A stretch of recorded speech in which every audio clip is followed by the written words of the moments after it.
மதாச்சாரிகளும் அவ்வப்பொழுது தோன்றி அநேக கோட்பாடுகளுடன் நமக்கு அறிவை விளக்கி இருக்கிறார்கள். சம்பிரதாயங்களை மூன்றாக வகுத்திருக்கிறார்கள்.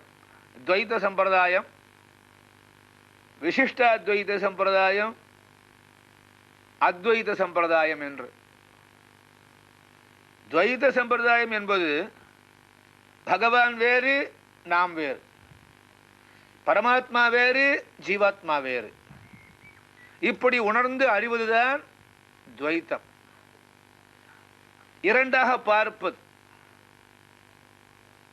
ஆங்கிலத்திலே கூறுவார்கள் டியூயல்டி, இரண்டாக பிரித்து பார்ப்பது.